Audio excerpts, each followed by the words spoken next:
Les propos de M. Nicolas Kazadi, ancien ministre des Finances et député national, cadre du parti présidentiel, continuent de défrayer la chronique sur la place publique. Le comportement des policiers également sont un peu épinglés partout, après le cas de ce brigadier KBA qui a été tué. C'est le tour maintenant d'un père des familles qui s'est vu tabassé pour avoir, selon les dires des témoins, garé son véhicule juste à côté de la résidence d'une dame, ministre du gouvernement actuel. Voilà, on va aborder de façon passagère ces deux thématiques. Mesdames et messieurs, l'actualité reste également marquée par la présence ou la visite de Vital Kamerhe en Ouganda, Kampala, où il a rencontré le président ougandais Yoweri Museveni. Vital Kamerhe était porteur d'un message de Félix Tshisekedi au chef de l'État ougandais. La pluie continue de faire des ravages dans la province du sud de Kivu. Plus de 110 morts et des centaines de sans-abri après une pluie torrentielle à Kassaza, selon l'administrateur du territoire de Fizi, dans le sud Kivu. Le village Kassaza a été victime d'une pluie torrentielle dans la nuit du jeudi 8 mai au vendredi 9 mai. Le bilan est très lourd, plus de 110 morts, 40 personnes blessées, 150 maisons écroulées et 850 habitants passent la nuit actuellement à la Belle Étoile, rapporte donc Radio Okapi. Kalemi également n'est pas épargné. La ville, le chef-lieu de Tanganyika est sous les eaux depuis le samedi 10 mai 2025.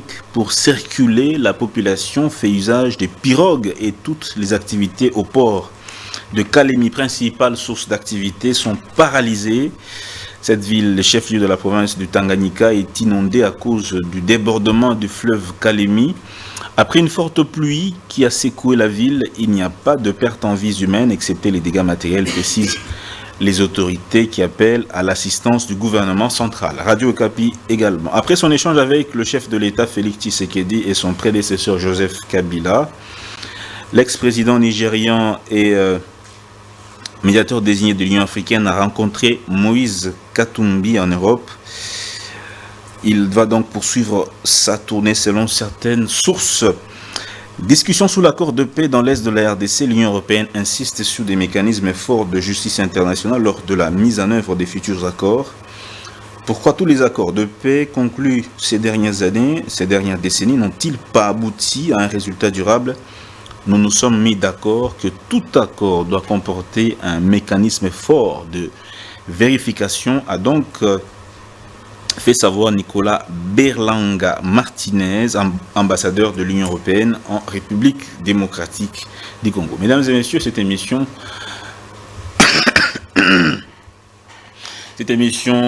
est consacrée justement à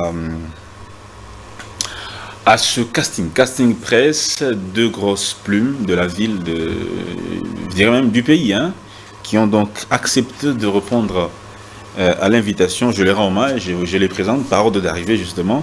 Je commence par Monsieur Pascal Onje, qui n'est plus à présenter, mais on essaie quand même. Bonjour Monsieur Pascal et bienvenue.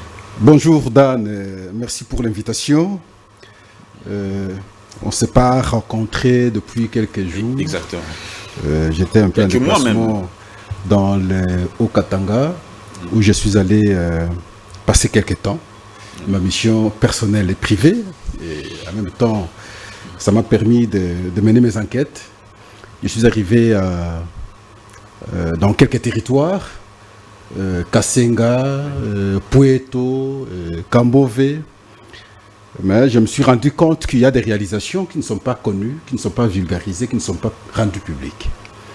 J'arrive à Kasenga, je trouve le total au moins de 5 écoles construites, de très belles écoles, de 5 centres de santé construits, le bâtiment administratif sur place, dans le chef-lieu de Kasenga, et avec des équipements, des chaises, tout en tout cas en place. C'est dans le cadre de PEDEL. Oui, exactement.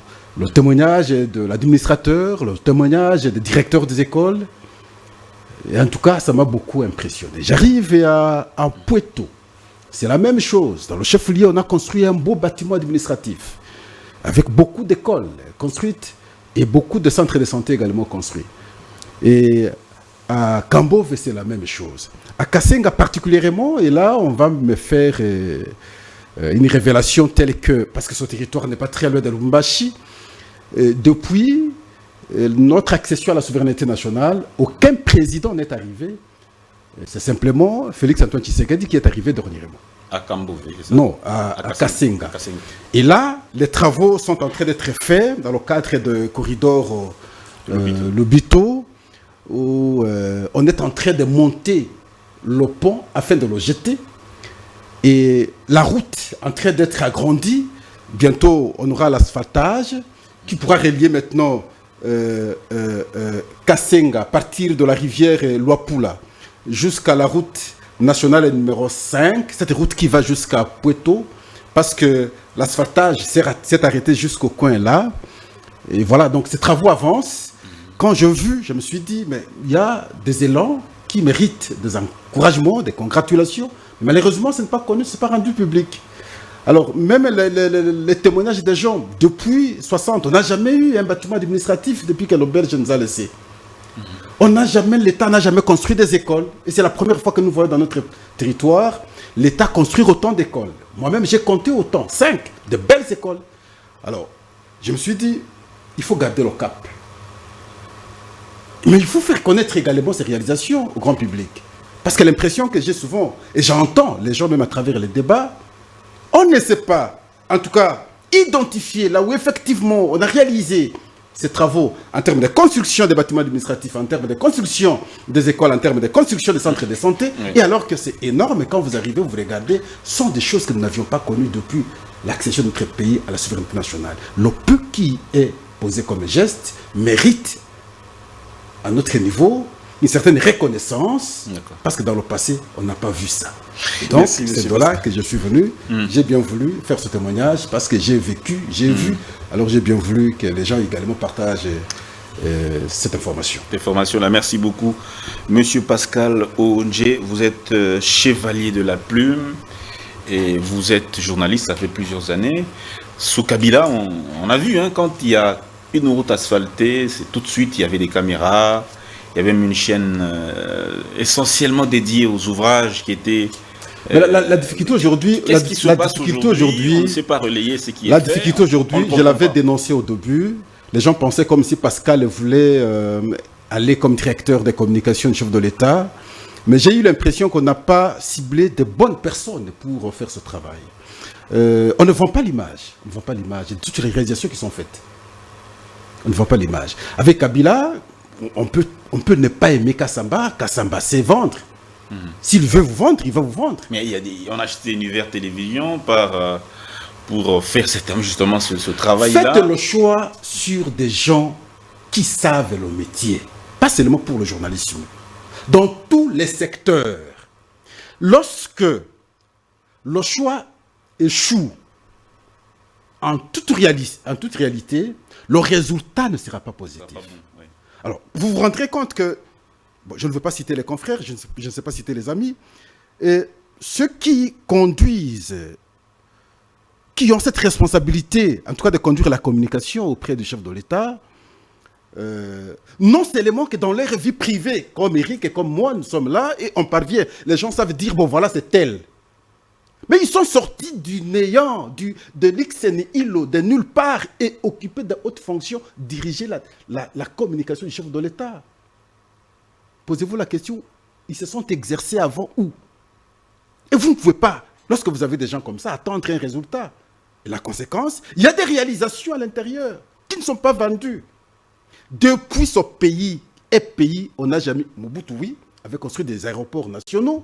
Mais on n'a jamais eu des aéroports modernes. Mais ça s'est fait. Mais la vente de l'image, c'est où? Donc il y a des cas, en tout cas, en toute réalité, vous regardez, vous dites, le choix pose problème. Et lorsque le choix est mal fait, vous allez croire que le résultat sera bon. Non, le résultat ne sera pas bon. Merci beaucoup. C'est ce qui se passe aujourd'hui. Merci beaucoup, Monsieur Pascal Ondje, pour ce témoignage. Hein.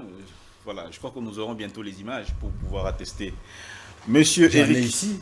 D'accord, on en parlera. On peut les balancer directement. Alors. Parce que sinon, les gens vont croire comme si je raconte les histoires. Non, pas du tout. Les images sont ici. Juste, je pense qu'on aura peut-être une émission dédiée Merci beaucoup. sur cette thématique, avec vous, bien sûr, Monsieur Pascal Ounje. Merci bien. Monsieur Rikizami, lui également, qui revient après plusieurs mois d'absence, tel que Monsieur Pascal, merci d'accepter notre invitation ici à Congo. Merci beaucoup, merci de l'invitation. Je salue l'aîné Pascal Oronje qui n'est pas représenté. Et je salue aussi nos téléspectateurs. Et puis bon, tout ce qu'il dit là n'est pas faux. Hein. Seulement chez nous, on n'a peut-être pas aussi la culture que de pouvoir admettre que X a pu poser Y acte qui puisse être salvateur pour la communauté. Notamment quand il vante Mobutu, c'est vrai. Je me demande parfois d'ailleurs pourquoi on l'avait chassé, hein, au regard de tout ce que nous sommes en train de vivre aujourd'hui.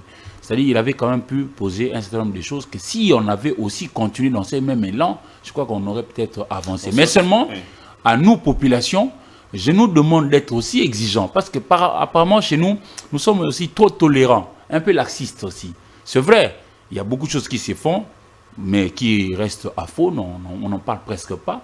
Mais je crois que c'est essentiel que de pouvoir relever ce qui est bien fait. Comme ça donnera un bel exemple à ceux qui seront censés pouvoir suivre ces exemples-là pour le repercuter dans d'autres coins de la République également.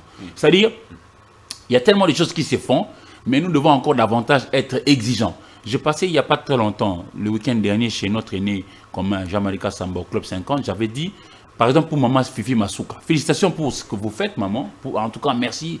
Ce que vous êtes en train de faire, c'est à féliciter, chapeau, vraiment, je tire mon chapeau, mais je suis davantage exigeant. C'est-à-dire, j'aurais voulu vivre l'interconnexion, par exemple, de tous les territoires de votre province. Notamment, quand on parle de Lualaba, c'est la partie la plus riche, si pas du pays, même de l'Afrique. Hein. Je voudrais voir l'interconnexion, par exemple, par la voie ferrée de Lubudi, de Dilolo, de Muchacha, de Sandoa, de Kapanga. Et puis, pourquoi pas, davantage ce que vous êtes en train de faire dans Kolwezi Alisano. Et que votre exemple soit suivi par d'autres. Et c'est à applaudir de demain. J'ai vu par exemple ce qu'est en train de faire le gouverneur Jacques Kiaboula Katwe dans le Haut-Katanga, parce que l'aîné vient de là. Non, il a pu asphalter les avenues, coins et rues, tout ça, de Lubumbashi et de la superbe manière. Si seulement si les autres gouverneurs pouvaient lui emboîter les pas. Je ne dis pas que tous ils ont le même moyen. Mais je crois que si vous avez la bonne volonté... Non, Bumba non. Bumba nous permet de vivre tous dans la crasse. Mais il est en train d'asphalter, on voit en fait, quand je dis Bumba, ce n'est pas une tweet au personnel. Bumba, lui tout seul. Nous tous aussi, nous avons notre part de responsabilité. Oui. Hein? La mienne, par exemple, c'est de dire aux gens, maintenant la propriété pour chasser le moustique. S'il n'y a pas de moustiques, nous n'aurons pas de la malaria. Si nous n'avons pas la malaria, l'argent consacré à soigner les gens du paludisme, on pourra en utiliser autrement. C'est-à-dire, c'est un travail collectif, mais que nous comprenions. Mais au niveau supérieur, nous devons être exigeants. Parce que notre pays n'est pas en manque de quelque chose. Non, nous avons tout. Nous avons les cerveaux, nous avons l'argent, nous avons le temps, nous avons le jeûne, le bras, le soleil, l'eau, tout ça. Je note que notre fleuve, Congo par exemple, ça serpente tout l'ensemble du territoire national, ou presque. Nous n'avons qu'un seul pont qui y est jeté. C'est le pont Maréchal. Ça, c'est Mobutu Sese Seko. Qu'est-ce qui nous manque à pouvoir faire autant ailleurs, là où c'est possible? Je viens ici à Kinshasa, vous qui avez évoqué Bumba. Notre ville ici, dans sa partie ouest et est, nous ne sommes reliés que par rapport à un seul pont. C'est le pont Ndjili, qui a débordé il n'y a pas longtemps. Ici, il y a eu mort d'homme. Pourquoi ne pas envisager, 65 ans après l'indépendance, que l'on puisse recréer d'autres ponts à jeter? Il a dit qu'il y a un plan d'urbanisation. Le verbe ne suffit plus. Aujourd'hui, là, les Congolais n'ont plus besoin que du verbe. Ils ont besoin de voir. C'est comme ça que nous aurions voulu voir les images pour attester que véritablement il y a... Vous venez de dire qu'à Kalemi, on appelle ça Kalemi Maya Langi. Peut-être que dans l'histoire, les amis ici, ceux qui sont de la nouvelle génération ne savent pas, Kalemi avait été appelé sous la colonie Albertville. C'est là que le roi de Belge allait en vacances avec sa famille. C'était un joyau. Mais aujourd'hui, avec la densité démographique, on n'y a presque pas vraiment fait grand-chose. J'ai salué l'actuel gouverneur qui est là-bas, comment il s'appelle? Kitungwa. Il se bat, il est bon. Il est vraiment dans son bon fauteuil. Je l'ai croisé à Cape Town, j'ai vu les réalisations, tout ça. Il est bon. Nous devons le soutenir. Parce qu'en réalité, chaque 50 ans, m'apprend-on, le lac Tanganyika, le plus poissonneux du monde, mais qui n'a même pas un seul bateau, déborde jusqu'à casser la route qui est là, le boulevard Lumumba. Et le pont Lukuga, qui traverse, non pas le pont, la rivière Lukuga. Il y a un pont là qui avait été jeté sous Moïse Katumbi Tchapou, gouverneur de l'ensemble du Katan. Nous devons davantage faire autant. C'est-à-dire, celui qui vient, il apporte un petit quelque chose et puis on va avancer. Dans notre ville, on le voit. Il ne faut pas s'arrêter. D'accord, merci. Il ne faut pas s'arrêter. Merci beaucoup, monsieur. Mais Dan, juste, parce que vous avez évoqué Kabumba, juste une information. Oui, oui. La route université est coupée aujourd'hui. Les véhicules ne passent plus. Université qui part de Janssen Senwe ici, à Kalamou, jusqu'à Louvanium. Là. Avant rond-point Ezo, les véhicules ne passent pas. Nous assistons impuissants. Moi, je pense que ça devait être une urgence. Premier constat, c'est que le bourgmestre ne fonctionne pas, ne travaille pas. Il est inactif. Inefficace. Deuxième constat, c'est que le chef de quartier n'existe pas. Parce que sinon, ce sont eux qui commenceraient ne fût-ce que par jeter les pierres et faciliter le passage des véhicules. Alors maintenant, qu'a fait le gouverneur? Je ne sais pas si cette route est à la compétence provinciale. Simplement parce qu'à l'époque, je vois quand Kimbuta allait vers Boulouma Zengele, j'imagine que c'est à la compétence du gouvernement provincial. Mais c'est coupé, les véhicules ne passent pas. Bon, je n'exige pas l'asphaltage. Ne fût-ce que faciliter le passage. Ah mais ça, il est gentil. Quand il dit ça, il est gentil. Or, moi, je ne voudrais pas être gentil. Moi, je vais être exigeant. Je lance son message au gouverneur. Je lance son message à mon ami qui est son directeur de cabinet, Israël Moutala. Israël, tu es directeur du cabinet du gouverneur. Tu habites Terigini, au moins que tu m'aies dit que tu as quitté. C'est par là que tu passes pratiquement chaque jour, cher frère. Il n'y a pas la route. C'est coupé. Et alors coupé, totalement, les véhicules ne passent pas. N'y a-t-il pas moyen de trouver très rapidement une solution afin de faciliter à cette population d'avoir la fluidité et passer normalement? C'est son petit message. Merci bien, monsieur Pascal. Encore faut-il que le gouverneur écoute Israël. Qui sait, moi, tel que je connais Israël, il lui a dit, voici, Excellence, il y a A, B, C, D. Mais il y a une autre problématique. C'est-à-dire, une chose est de dire, une autre est voilà, que l'autorité écoute et puis s'exécute. Voilà. Merci beaucoup. Parce qu'apparemment, les autorités, ils n'ignorent rien. Elles sont au courant de beaucoup de choses. Merci beaucoup. Mesdames et messieurs, nous sommes en train de parler de cette affaire de paix en République démocratique du Congo et dans les Grands Lacs. Mais j'aimerais quand même ouvrir une petite parenthèse. On va chuter par là. Je pense que je donne la parole à M. Pascal Onje, vu que vous veniez de parler. M. Pascal Onje, vous avez suivi cette émission que M. Nicolas Kazadi a faite avec Madame Paulette Kimontou. Il y a eu beaucoup de révélations que je ne veux peut-être pas rappeler. Mais de tout ce que vous avez suivi, comment vous avez, à votre niveau, interprété ce que M. Nicolas Kazadi a déclaré? J'ai lu Auguste Comte. C'est un sociologue, c'est un penseur. Il m'a dit, Pascal, la société, elle est très compliquée. Il s'adressait directement à moi. Et il me dit, toute vérité n'est pas bonne à dire. Je dis, mais la vérité, c'est ce qui est bien à dire. Oui, Pascal, mais au moins toute vérité n'est pas bonne à dire. Quand j'ai lu plutôt d'autres penseurs. Ils me disent, lorsque vous êtes un homme d'État, il y a un comportement qu'on adopte, il y a un comportement qu'on affiche. Il ne faudrait pas que le comportement d'homme d'État, on le retrouve maintenant à l'homme de la rue. Sinon, de l'homme de la rue, vous l'amenez maintenant au sommet de l'État. Et là, ce n'est pas bon. C'est l'impression que j'ai eue auprès de Nicolas Kazadi à travers sa communication auprès de notre consoeur Paulette Kimontou. Je sais que naturellement, il ne sait pas communiquer. Il ne sait pas communiquer. Il parle et tout ça, mais la communication, c'est autre chose. Nicolas Kazadi, c'est comme ça. Non, Nicolas Kazadi, naturellement, ne sait pas communiquer. Parce que qu'est-ce qu'il voulait dire quelque part? Il ne savait pas démontrer que nous avons un problème. Parce que quand vous faites le recul du temps, vous allez vous rendre compte, même Mobutu à son temps, avait dit à ses collaborateurs, Yiba Mouké, Bombapé pour l'État, pour Mboka Mouké. Ça veut dire en d'autres termes, il était en train de déplorer son mauvais comportement de détournement. Ça, c'est l'époque de Mobutu. Joseph Kabila nomme le professeur Luzolo comme conseiller spécial en matière de lutte contre la corruption. Mais Luzolo fait des dénonciations. Il dépose cela au parquet qui n'a jamais poursuivi, qui n'a jamais ouvert des enquêtes. Mais c'était quoi en réalité? C'est le nombre des détournements. À ce jour, il y a trop de détournements. Et Pascal, je me poserai la question, est-ce que c'est dans notre ADN? Est-ce que c'est, je ne sais pas, dans nos sociétés ou comment? Lorsque on est en face de l'argent de l'État, nous ne savons pas différencier ce qui est commun, ce qui est privé, ainsi de suite. Je ne comprends rien. Et donc, Nicolas, lui, était en train quelque part de démontrer le caractère général sur la problématique des détournements. Mais il n'a pas su communiquer. Comment ça, M. Pascal? Tout ce qu'il a dit a été clair. Non. L'argent est partagé avant même que le projet... Il dit, nous les Congolais, il a dit comme ça, prenez l'émission, vous allez vous rendre compte. Nous les Congolais, nous sommes comme ça. Mais il ne s'est pas démarqué pour expliquer normalement. Mais ce qui est vrai, c'est qu'aujourd'hui, quand vous prenez les différents projets, c'est cela la vérité.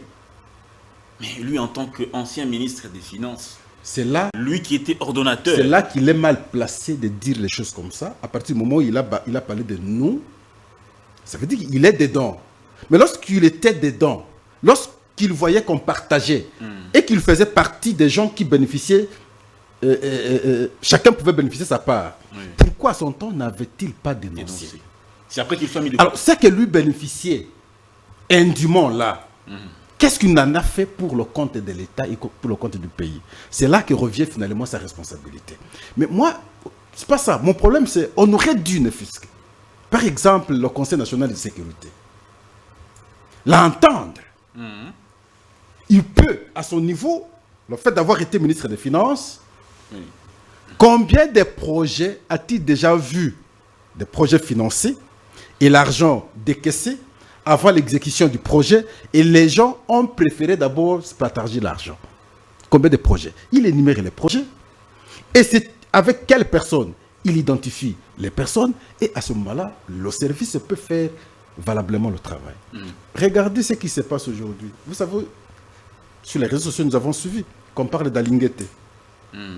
On revient sur ce Kimine ou ce Simina, votre société là.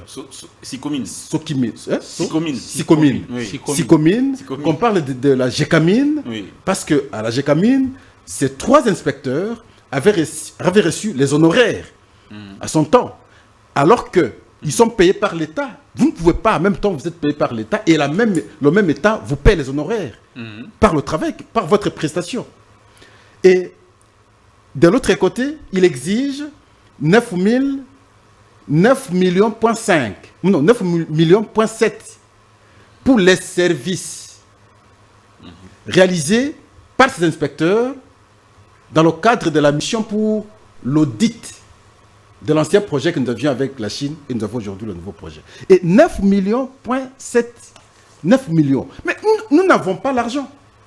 Comment l'IGF pouvait bénéficier beaucoup d'argent comme ça sur le dos de l'État? Ça, c'est aujourd'hui à la place publique. Vous aviez suivi le dossier du ministre de la Justice, celui que moi j'apprécie beaucoup, même s'il a écrit, il dit s'opposer contre la DGCMP, qui voudrait simplement dire Direction Générale de Contrôle des Marchés Publics, où on l'accuse d'avoir touché 19 millions sur les 59 millions qui auraient été décaissés pour la construction des prisons, entre autres ici à Kisangani. Heureusement que j'ai suivi les agents du ministère de Finances dire qu'on n'a jamais décaissé un tel montant. Oui. Et donc à ce moment-là, le problème revient à l'accusateur, qui est ici la Direction Générale de Contrôle des Marchés Publics. Mais on exhibe la lettre que lui aurait écrit à la Première ministre, où depuis le 1er avril, elle expliquait à la Première ministre comment il est parvenu a arraché un marché, malheureusement, de gré à gré, avec la société Sion Construction Sarl, pour la construction, finalement, des prisons, précisément ici, à Kisangani, qui on aurait un bâtiment de 2 niveaux, qui pourra régorger au moins 2000 prisonniers, ainsi de suite. Si, par exemple, après vérification que c'est vrai encore, mais ça fait de trop. Donc, substantiellement, vous allez vous rendre compte que nous n'avons pas un comportement citoyen. Nous, lorsque nous grandissions, nous avions un cours. Tous Congolais, sans exception. Sans exception, parce que maintenant, là, je ne sais plus faire d'exception. Quand nous grandissions, il y avait un cours de civisme. On nous apprenait le savoir à vivre. Oui. À travers ce cours, nous savions différencier ce qui est commun, ce qui est privé.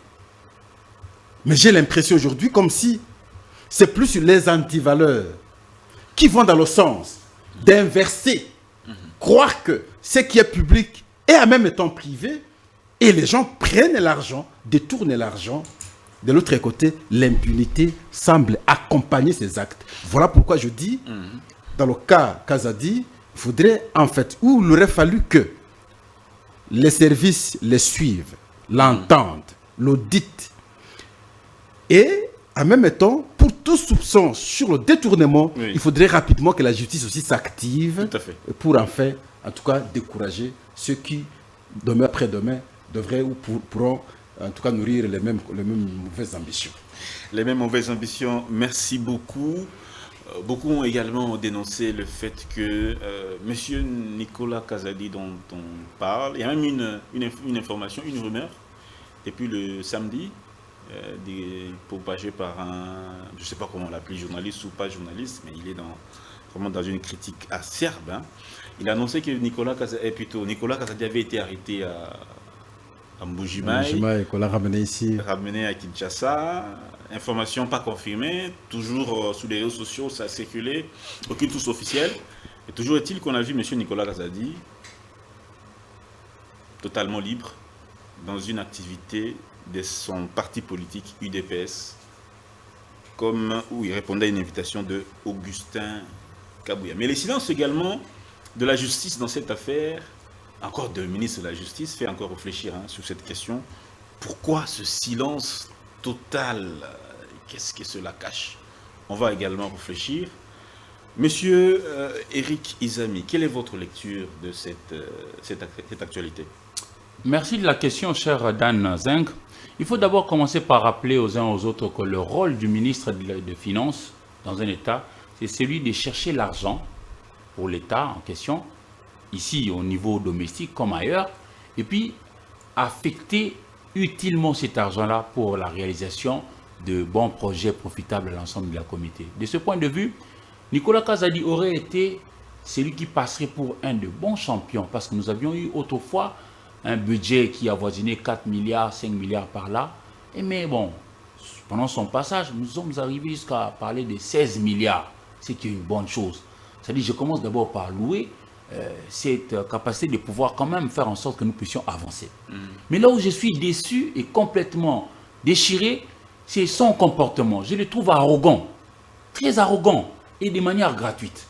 Quand il parle du chef de l'État, il en parle comme si c'était un taxi qui pouvait tirer du bout du nez à gauche et à droite. Qu'est-ce qu'il a dit concrètement? Oui, pour moi, j'aurais été son conseiller, je lui demanderais de se taire, plutôt que de multiplier des interviews qui pourront davantage l'enfoncer.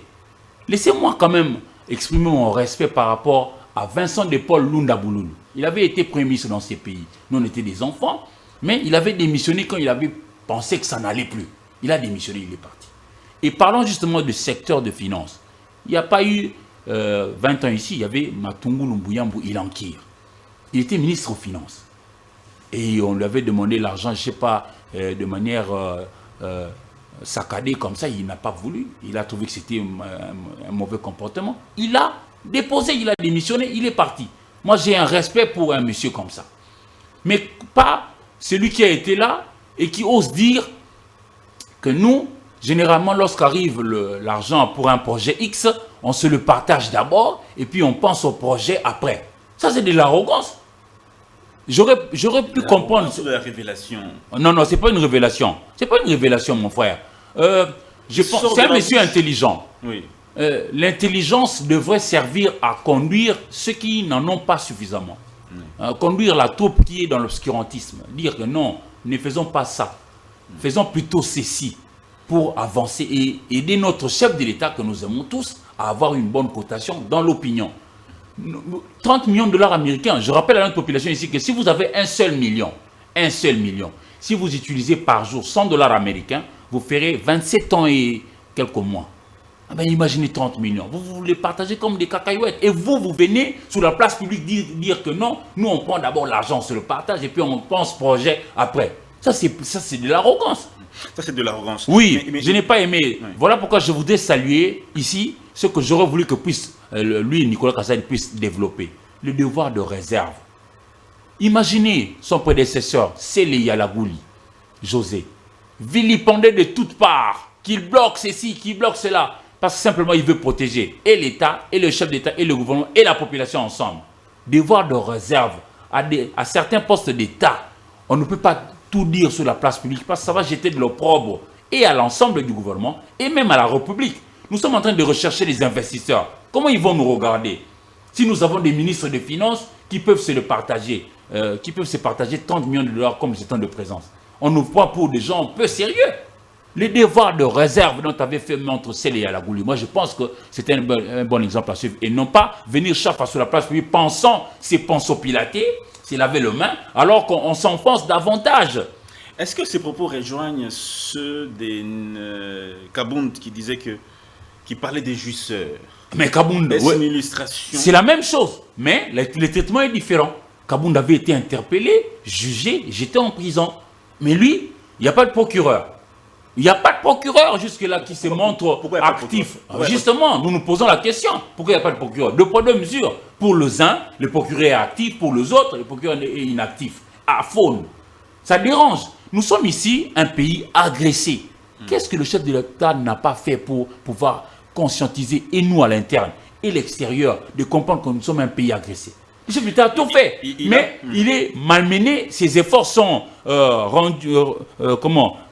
réduits à néant à cause d'un comportement arrogant. Merci bien. Je n'aime pas ce qu'a fait le ministre Nicolas Kazadi, parce qu'il est élu aujourd'hui de Miabi. Miabi, c'est dans les Kasaï orientales. Qu'a-t-il fait notamment, par exemple, pour revigorer la MIBA, qui donnerait du travail à nos frères et sœurs, qui donnerait la possibilité à nos ménages là-bas de vivre décemment? Qu'a-t-il fait? Tout l'argent qu'ils ont pu avoir. Mais bon, prenons l'UDPC, l'IMETE a pour l'un des patrimoines emblématiques au niveau national, la FIKIN. Il pouvait ne serait-ce que réhabiliter la FIKIN. Ça donnerait du travail aux gens avec l'argent de la République. Pourquoi dilapider autant d'argent et puis venir, je ne sais pas, vraiment jeter de l'opprobre à toute une nation? On parle climat des affaires. Comment est-ce qu'on va nous prendre au sérieux, climat des affaires? Ça détruit même la cohésion. Voyez-vous, nous sommes aujourd'hui là, à la veille de la publication de la sentence qu'on attend pour Matata Ponyo. Le projet de Bukanga Lonzo, c'était 200 millions, si je ne m'abuse. Mais beaucoup d'autres projets évoqués par le monsieur Nicolas Kazadi, ça va au-delà de 500 millions. Quelle sera la perception de la sentence si aujourd'hui Matata est condamné? On dira deux poids, deux mesures. Et on pourra faire de problèmes probablement à nos frères kassaïens qui vivent dans l'espace Maniema. Probablement. C'est qu'on ne veut pas, nous on veut la cohésion. Nous on veut que si X a commis une faute, mais dans la même proportion, et traiter de la même manière. Pourquoi est-ce qu'on devrait condamner Kabound et pas lui? Je me pose cette question. Merci. Et puis, je ne sais pas, il a jeté pour moi un discrédit à l'ensemble de notre population. Et en quoi disant? Il ne faut pas, oui, c'est-à-dire qu'on nous prend pour des gens peu sérieux. Il a dit qu'Alinguete enviait son poste. Mais dans leur guerre là, lui, Alinguete et compagnie, tout ça, j'ai l'impression qu'ils ramènent leurs problèmes personnels au problème de l'État. Merci bien. Ça ne pas. Nous, je disais tantôt, ce n'est pas l'argent qui nous manque. Nous déplorons ici le manque de routes et tout ça, mais nous manquons seulement des gens qui sont dans une forme de volonté à pouvoir être des hommes d'État. Churchill, Winston Churchill, un premier ministre très connu britannique, il disait l'homme politique qui voit la prochaine élection, pendant que l'homme d'État lui, il pense à la future génération. Oui. Et moi, je pense que lui, là, il fait partie de ceux qui veulent vraiment que ce pays puisse disparaître parce qu'il ne nous a pas aidés et de surcroît, il n'a pas aidé le chef de l'État qui lui a tout donné. Quand le chef d'État te donne la possibilité de pouvoir être ministre des Finances dans un pays comme la République démocratique du Congo, fait des bonnes choses. Et il en avait fait aussi. J'ai évoqué ici le fait de quitter 4 milliards à 16 milliards. C'est une bonne chose. Il fallait continuer dans cette là. Mais maintenant, là, je lui suggérerais de ne plus jamais parler au risque de s'enfoncer encore davantage. Maintenant, lui, il se bat contre l'opinion publique. C'est l'opinion publique qui va lui rappeler les forages et les lampadaires et tout ça qu'il a taxé à prix d'or. Merci bien, voilà. Monsieur Eric Izami. Il a, dans cette émission, il a évoqué aussi l'affaire de plus de 53 agences qui sont créées ou des structures qui sont créées, qui sont budgétivores en réalité. Ces structures n'apportent rien à l'État. De substantiel à l'État. Voilà, qui n'apportent rien de substantiel, comme vous l'avez dit. Parmi ces structures, il y a des structures qui sont créées par la présidence. Il y a vraiment d'autres qui sont créées par certains ministères et même d'autres entreprises publiques. Est-ce que par ces propos, on peut dire que M. Nicolas Kazadi, il reproche un peu la gouvernance du pouvoir actuel? Il est en train de reprocher le chef de l'État en douce. En douce, oui. Oui. Est-ce que il jette de l'opprobre au chef. Et c'est pas bien. Est-ce que c'est votre perception également? Mais il fut conseiller. Ces structures, si elles sont créées, je ne pense pas qu'elles sont toutes créées simplement pendant que lui est aux finances. Certaines structures étaient créées pendant qu'il était conseiller du chef de l'État. Quel genre de conseil il avait donné à son temps? Et il n'avait pipé mot. Oui, on peut être d'accord avec lui. Parce que ce qui est important ici, c'est se poser la question. La valeur ajoutée de ces structures, c'est à quel niveau? Parce que les secteurs, en réalité, existent. Mais du côté de la présidence, on crée des structures qui ont la même mission que le secteur. Et là, ça pose déjà problème. Il y a chevauchement. Est-ce qu'il remet en question de son point de vue, il a raison, mais la manière et la personne n'est pas mieux placée. Les devoirs de réserve, grand frère. On n'y pas tout sous la place publique. Il est congolais. Parce qu'il est, je pense même, jusqu'à la preuve du contraire, il est l'un des conseillers du chef de l'État. Il est député national. Non. C'est un représentant du peuple. Lui, là, peut voir le chef de l'État n'importe quand. Poser un tel cas, peut le faire. Comme député national, il a l'Assemblée nationale pour poser le problème, pour engager le débat, pour qu'on lève l'option. Ce n'est pas sur un plateau de télévision, vous qui venez d'être pas longtemps ministre les devoirs de réserve, ministre des Finances. Et comme je considère de mon point de vue jusqu'à la preuve du contraire, vous êtes conseiller chef de l'État, faire ce qu'il a fait, je ne pense pas que c'est bon. Mais là où je suis aussi une fois de plus un peu d'accord avec lui, c'est que moi je suis contre tous les protecteurs des détourneurs. Tous ceux qui protègent les détourneurs, je suis contre eux. Même le chef de l'État. C'est le cas maintenant de Vital Kamerhe sur le dossier Matata Pognou. Je ne comprends rien. Je regarde Vital, je ne sais pas le reconnaître. J'ai eu l'impression comme si c'est que Kisombe Tuchumani disait la fois passée, il avait raison. Qu'est-ce que Tuchumani disait? J'ai eu l'impression comme si Pati Katanga disait la fois passée, il avait raison. J'ai eu l'impression comme si c'est que les Noirs disaient hier, il avait raison sur Vital Kamerhe. Tout ce qu'il a évoqué, mais sur le plan de la morale, même du bon sens, ça ne passe pas. Encore que, il s'agissait ici de la haute cour de notre pays. Il n'y a pas une autre cour plus supérieure au-dessus de la cour constitutionnelle. Il n'existait pas. Il y a une façon de communiquer, mais la manière dont il a fait sa communication, visiblement, on sent qu'il défend Matata. Mais je me rappelle pas longtemps lorsque Vital Kamerhe était devant pratiquement la même injustice, parce qu'il s'agit de la justice congolaise. Mais il s'est imposé d'avoir le chapelet sur son cou. La justice est comme un cimetière. Ne te moque pas du cimetière.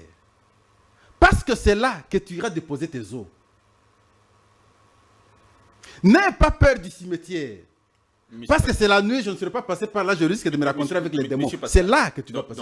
Dans le fond de cette affaire, Vital Kamerhe ne respecte autre chose que le respect de la procédure. C'est aussi simple que ça. Tu saurais me laisser un peu du temps? Oui, allez-y. Mais la procédure ne l'autorisait pas. À partir du moment où Matata Ponyo était sénateur, Oui. le procureur saisit maintenant le bureau du Sénat pour avoir l'autorisation afin de poursuivre Matata. Oui. Le Sénat autorise. Et maintenant, on ouvre le dossier. Le principe est que, à ce moment-là, le procureur est dessaisi du dossier. Maintenant, c'est la Cour qui a le dossier. Alors, la Cour continue maintenant son instruction. Entre-temps, Matata continue avec des discours politiques pour politiser maintenant l'affaire, dire non, le procès est politique. On s'approchait des élections. On a estimé que, comme il dit ainsi, on l'accorde le temps qu'il aille aux élections. Il est allé aux élections, il est élu député. Mais le dossier était déjà ouvert. Oh, tu es élu, reviens, maintenant tu es justifié. On l'appelle, on a commencé avec des dilatoires. Et on n'a pas compris. C'est Vital Kamerhe qui vient à l'Assemblée nationale, sans l'aval des députés, engager un tel débat. Et Matata va trouver un prétexte pour écrire maintenant à la Cour constitutionnelle qu'il ne sera pas venir comparaître à la dernière audience parce que simplement, on n'a pas levé ses immunités. Et la Cour a organisé le procès de la dernière audience et prend l'affaire en délibéré. Et c'est Kamerhe qui va revenir sur la question. Oui. Non, il faut respecter l'article 107. Il écrit à la Cour. Et la Cour aussi le répond. Lorsqu'il écrit à la Cour, il n'a pas eu l'aval de la plénière. Parce que c'est la plénière qui est souveraine. Et la Cour aussi va le répondre, le président de la Cour. Et lorsque le président répond, Kamerhe, et Kamerhe dit non, en quelle qualité lui peut interpréter la loi, oubliant que il est le président d'une institution et c'est lui qui engage cette institution. Ils ne sont qu'à 9 juges, mais ils peuvent se rencontrer dans une salle comme ça, ils lèvent l'option. Et c'est le président qui écrit. C'est la même question qu'on rétorquerait maintenant à Kamerhe. En qualité de qui lui avait écrit au président de la Cour constitutionnelle. Est-ce qu'il a eu l'autorisation de la plénière? Non plus. Donc, comme président, effectivement, il engage l'institution, il a engagé l'institution à travers sa correspondance. Autant que la Cour constitutionnelle, le président de la Cour constitutionnelle aussi, engage son institution à travers la correspondance. Voilà pourquoi nous disons, il ne mènerait pas ce débat de cette manière en public pour vilipender la Cour constitutionnelle. L'erreur... On n'a pas vilipendé la Cour constitutionnelle. Vous avez votre temps. Parce que vous ne pouvez pas manquer du respect. Mais juste un petit mot. À un autre chef de corps de cette façon. Mais juste encore. Vital Kamerhe a posé la question au Père Choa. Il a dit, le procès était certes déjà lancé pendant que Matata était sénateur, puisqu'il était candidat à la présidence. Et s'il était élu président de la République, quels seraient les cas aujourd'hui? Mais on suspend parce qu'il est, on suspendrait parce qu'il est président de la République. Mais si lorsqu'il sera, excusez-moi, vous aurez votre temps, Eric. Lorsqu'il ne sera pas président de la République, on revient à la question. Le problème ne se poserait pas à son niveau. D'accord. N'est-ce pas? Moi, mon problème, c'est que il y a une manière de collaborer entre institutions. Et cette question, les techniciens en droit donneraient les avis techniques sur la question. Mais vouloir politiser de la façon qu'il a fait, alors que il sait bien que le procureur s'est dessaisi déjà, et la Cour ne pouvait pas écrire, ne pouvait pas demander maintenant la levée des immunités à l'Assemblée nationale. La Cour n'a pas cette compétence. La loi donne la compétence au procureur. Or, le procureur s'est déjà dessaisi. Alors maintenant, vous, président de l'Assemblée nationale, vous ne pouvez pas revenir demander à la Cour de vous saisir alors que vous savez que la démarche n'est pas cohérente et la Cour ne peut pas vous saisir. Voyez-vous? Je comprends. Merci beaucoup, M. Pascal, pour cette lecture. Il a politisé la question. Il a rendu mauvais service à Matata. Maintenant, la Cour a déjà pris la question en délibéré. Le verdict, c'est les 14. Alors maintenant, quand vous aviez vu... C'est le mercredi, je pense. Question de lire maintenant. Question de lire lors de la dernière audience.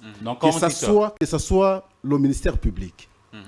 Le propos qu'il a tenu des mécontentements, de la réaction de Matata et du président de l'Assemblée nationale, que ce soit la réaction du président de la Cour constitutionnelle.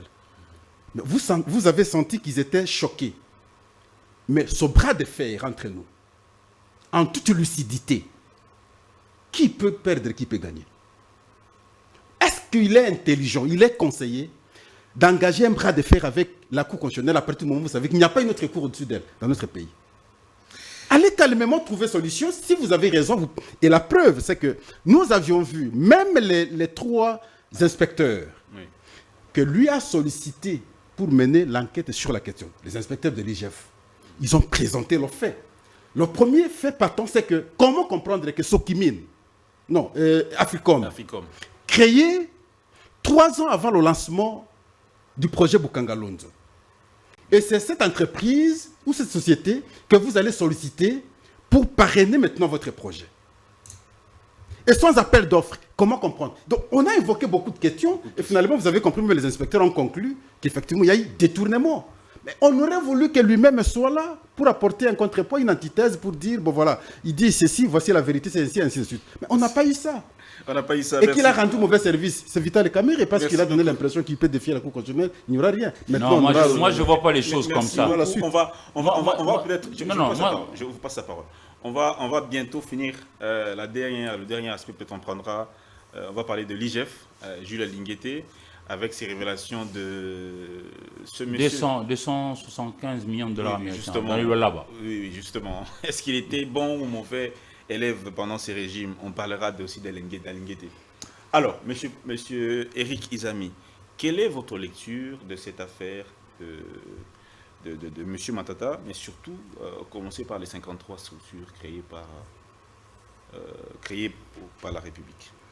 Ben, justement, je suis malaisé à comprendre que pour le ZIN, il y a une justice qui devrait être suivie vraiment de fond en comble, petit à petit, jusqu'à faire éclater la vérité. Mais pour les autres, on reste à fond, on ne fait rien. Moi, j'ai une autre lecture et je suis humble dans mon propos parce que je ne suis pas juriste, je commence par le dire.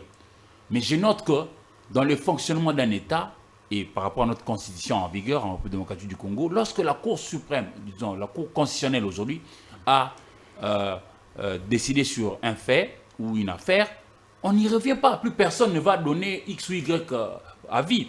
Je me souviens que le premier Dieudonné qui avait été président de la Cour constitutionnelle, Dieudonné Kalouba, en son temps, on avait pris une décision comme quoi que Matata Ponyo ne devrait pas être jugé là-bas, au niveau de la Cour constitutionnelle, parce que les actes condamnés ou condamnables qui avaient été décriés par rapport au projet Bukanga-Lonzo avaient été des actes posés pendant qu'il était Premier ministre et que maintenant il était sénateur après, et puis ça a évolué. À mon avis, les députés nationaux et sénateurs devraient quand même prendre l'initiative pour pouvoir combler ces vides juridiques qui fait que quand un Premier ministre n'est plus aux affaires, on peut peut-être plus le poursuivre. C'était un truc comme ça. Mais malheureusement, le deuxième Dieudonné qui arrive, c'est-à-dire Kamoulita, qui lui dit non, il peut être jugé. Non, moi déjà, par rapport à ça, une Cour constitutionnelle qui se dédie, moi ça me met mal à l'aise. C'est pas dédié. L'arrêt de la Cour constitutionnelle est inattaquable, exécutoire de facto. C'est ce que nous avons appris. Heureusement que vous avez dit que vous n'êtes pas juriste. Je l'ai dit, j'ai commencé par le dire. Si vous voulez, vous allez éclairer notre lanterne. Et je vais m'aligner par rapport à la lanterne. J'aime bien ce qui est vérité. Moi ici, je suis en train de nous faire observer une chose. Nous sommes en train de vouloir recréer, ressouder, consolider cette cohésion nationale. Je trouve qu'avec tout ce qu'il y a eu comme révélation de malversation financière en République démocratique du Congo, condamné le jeudi 14, Matata Ponyo, souleverait de vagues. Je ne suis pas en train de rendre Matata blanc comme neige. S'il est condamnable, en tout cas, la justice fera son travail. Mais seulement, je suis en train de noter que pour le ZIN, quand il y a clameur public, quand il y a quelque chose, il y a un procureur qui sort et qui est actif, on le voit, appeler les présumés coupables, venir s'expliquer. Mais quand il y a les autres, on ne fait rien. Dans le cas de Nicolas Kazadi, qu'est-ce qu'il aurait été? Mais quand Nicolas Kazadi dit par exemple que non, il y a eu par exemple des projets pour lesquels l'argent est venu, on a d'abord partagé en famille et puis on pensera projet après. Ailleurs, un procureur doit gratter. Son rôle, c'est de rechercher des infractions. Pourquoi on ne l'inquiète pas? Pourquoi on ne l'inquiète pas? Donc c'est du 2 poids. Qu'a-t-il de si spécial? Parce que lui, il a mis à nu, mais je dirais même la politique actuelle du pays. Ça détruit l'image du chef de l'État qui se bat bec et ongle à pouvoir chercher des investisseurs. Moi, c'est là que je suis. Est-ce que l'attitude de Kamerhe, comment trouvez-vous l'attitude de Kamerhe? Il a écrit... Est-ce que vous avez mais Kamerhe est aussi dans les systèmes, c'est-à-dire que Kamerhe est aussi parmi ceux qui gèrent le pays. Vous suivez les extraits. Vous avez suivi l'entièreté de l'émission ou vous suivez les extraits, l'émission de Paulette? J'ai suivi. Mais j'ai l'impression que vous suivez les extraits. J'ai suivi l'entièreté aussi. Oui. J'ai suivi l'entièreté. Donc vous êtes à l'aise avec tout ce qui est... C'est pas parce qu'il a révélé qu'il y a X, Y personnes qui avaient pris de l'argent. Voici comment est-ce que le l'attitude des Camérés. Non, l'attitude des Camérés. C'est compréhensible où il est en train N'oubliez pas, de défendre... n'oubliez pas, c'est à ces Camérés-là qu'au premier mandat, on avait fait porter tous les chapeaux de tout l'argent dilapidé pendant le projet des 100 premiers jours du chef de l'État. Était-il seul à avoir bénéficié, par exemple, des avantages de tout l'argent qui avait été sorti en banque? Des questions comme ça. C'est-à-dire, deux poids, deux mesures. Deux poids, deux mesures. Un état de droit, c'est un état où l'interprétation de la loi est la même, que vous soyez X, que vous soyez Y, que vous soyez une femme, que vous soyez un homme, que vous soyez un homme. C'est cela l'état de droit. Mais chez nous, pardon? Un petit mot pour finir, peut-être. Alors, moi je voudrais... Ma question. Alinguete, dont il y a beaucoup maintenant des révélations qui sont en train de sortir sur lui, comme quoi... Il est devenu noir. Il est devenu noir. Ah, mais Alinguete ici, pour moi, on peut tout dire, mais il doit faire une école. Il doit faire une école, pourquoi? Parce qu'il a mis la barre très haute.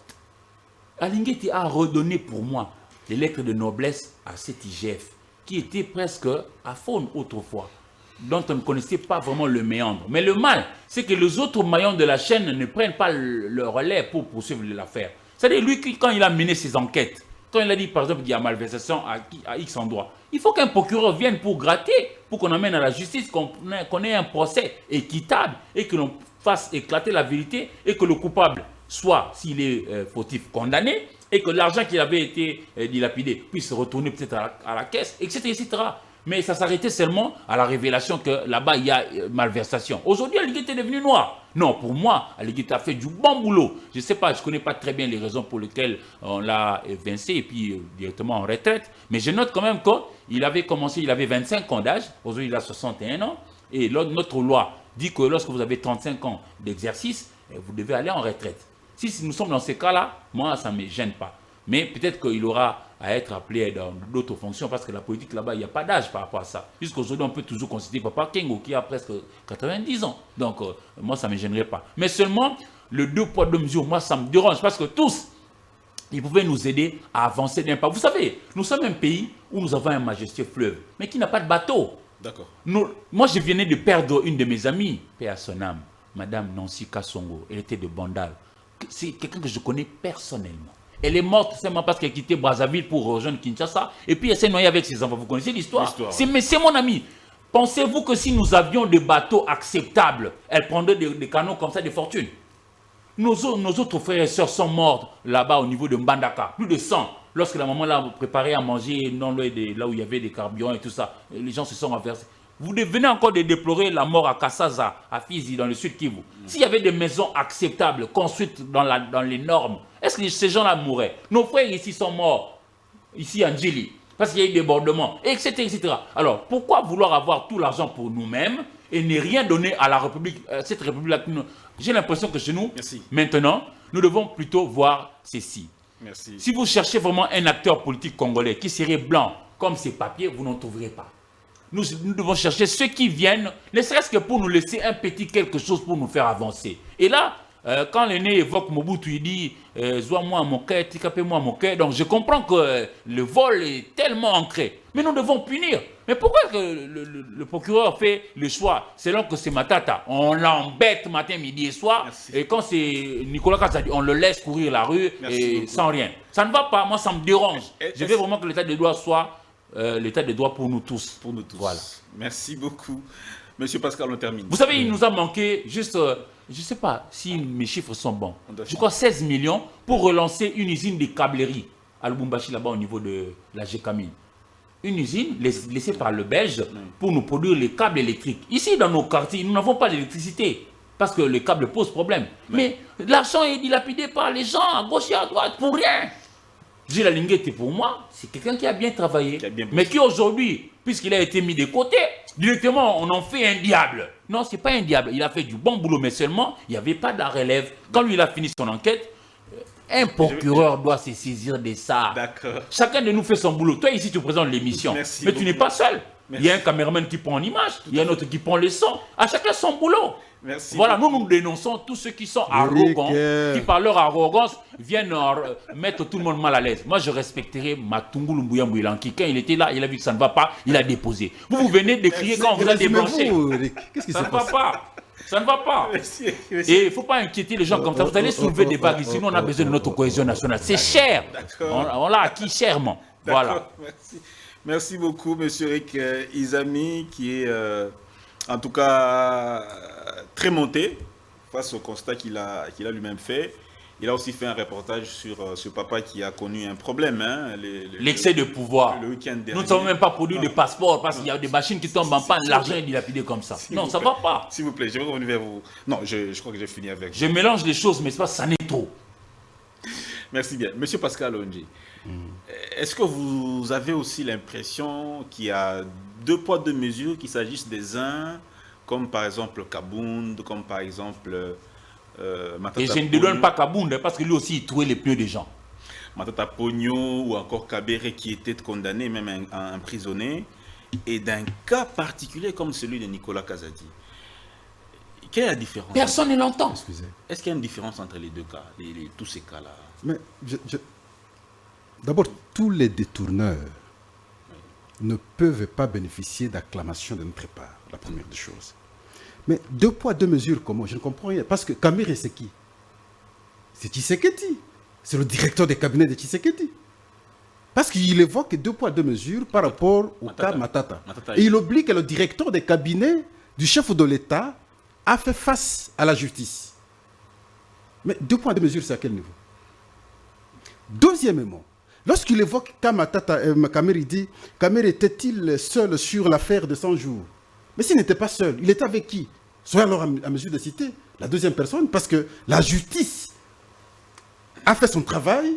Ah ben notre population va juger votre point de vue. N'allez pas, ne soyez pas dans la subjectivité. Il y a Anguille sous roche. N'allez pas dans la subjectivité, dans des suppositions, dans les intentions. Non mais c'est clair. Le cas était manifeste.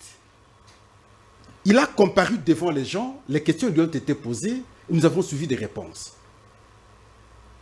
À part Kamere, à son temps, je ne sais pas si on avait incriminé autre personne.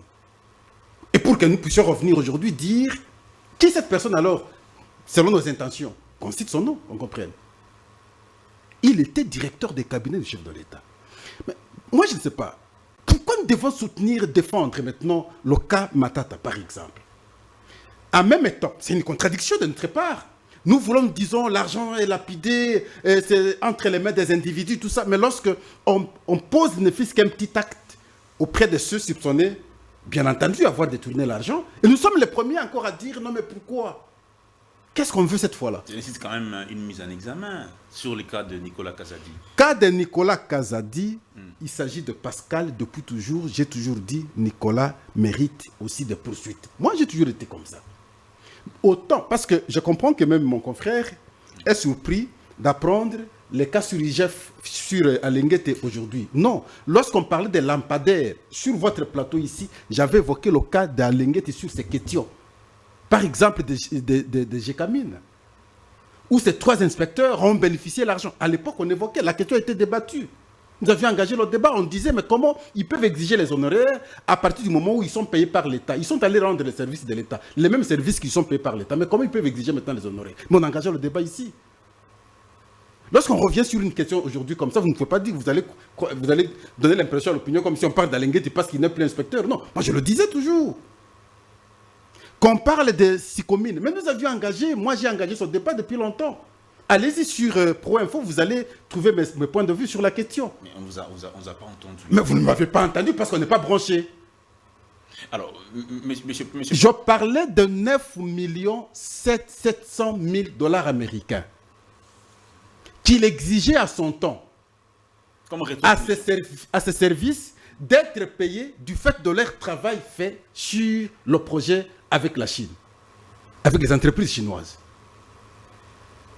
Alors, je me posais la question, pourquoi exiger un montant de 9,7 millions $ américains? 700 000, je crois, ou 7. Mais ce n'est pas possible. Parce que vous faites le travail de l'État pour lequel l'État vous paye.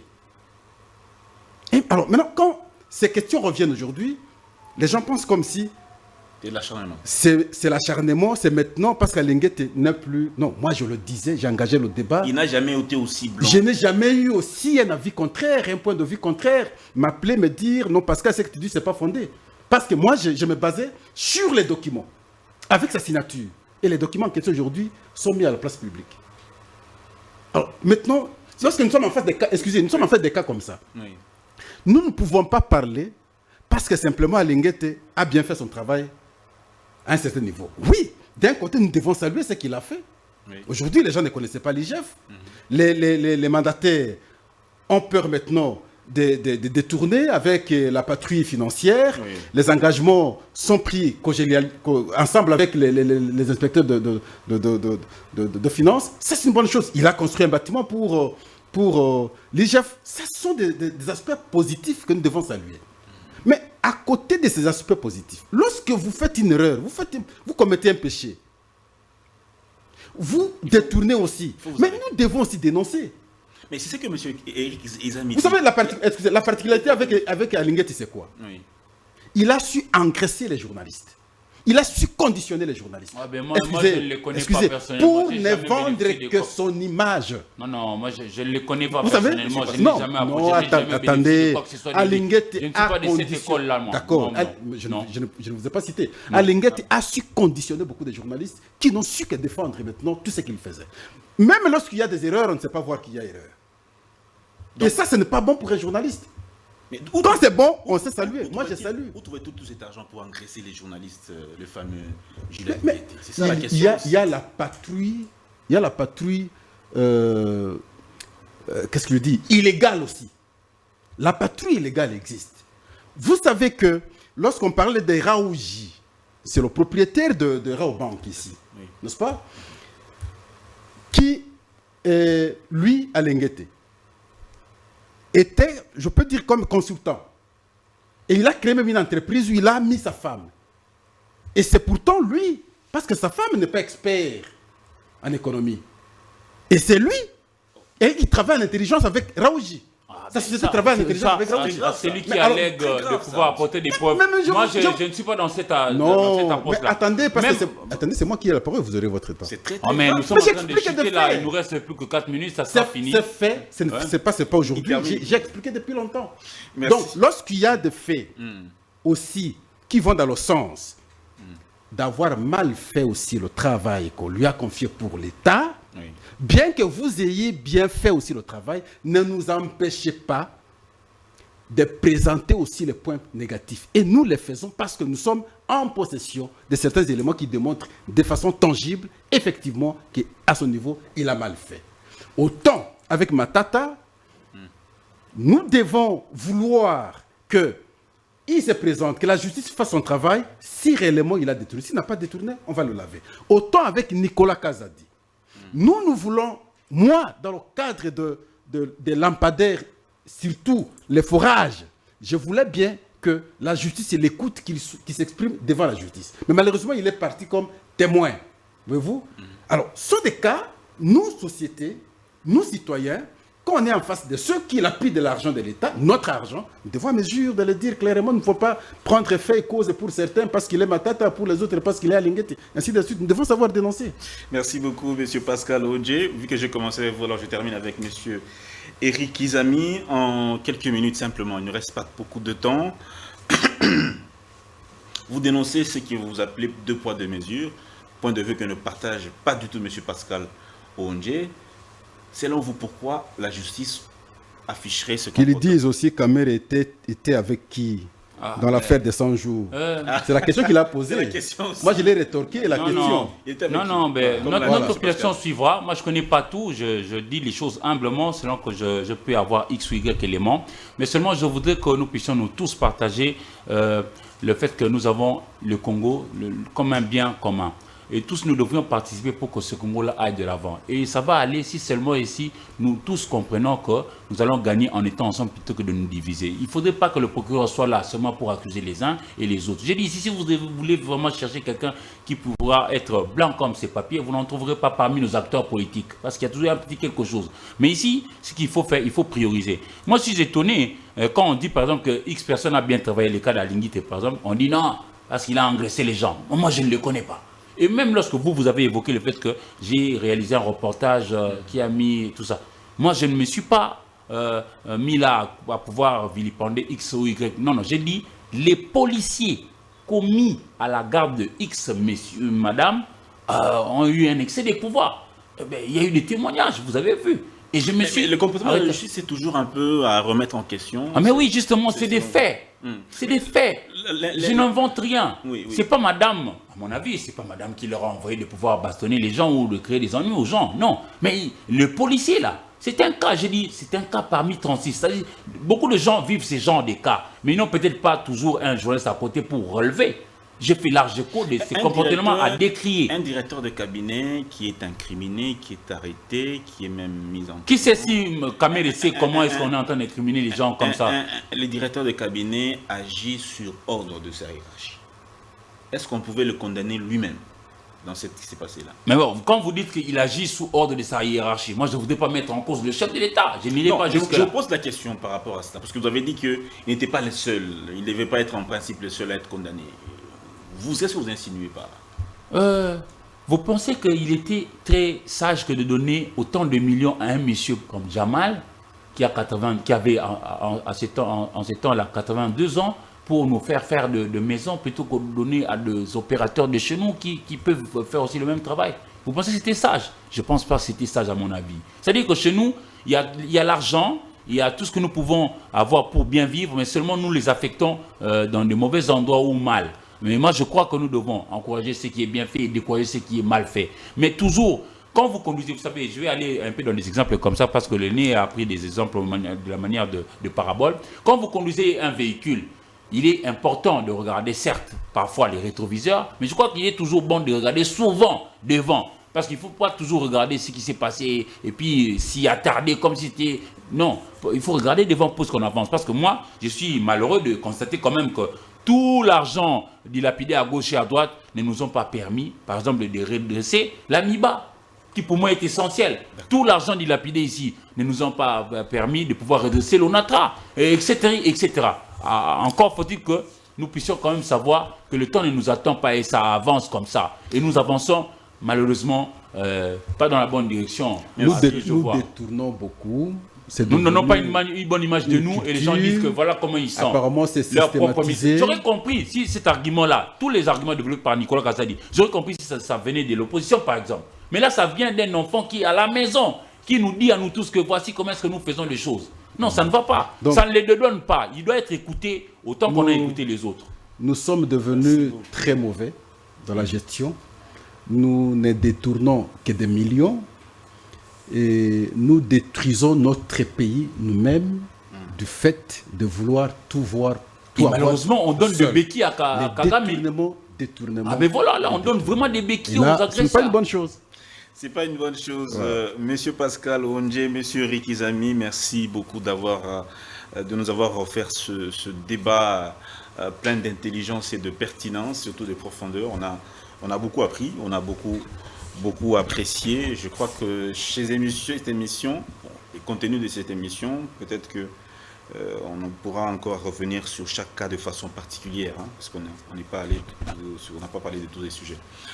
Alors, le sujet je pense que nous allons revenir maintenant sur cet aspect, sujet de sécurité. Nous allons revenir, si pas le mercredi, le vendredi, pour pouvoir vous servir. Merci beaucoup de nous avoir suivis. Portez-vous bien et au revoir.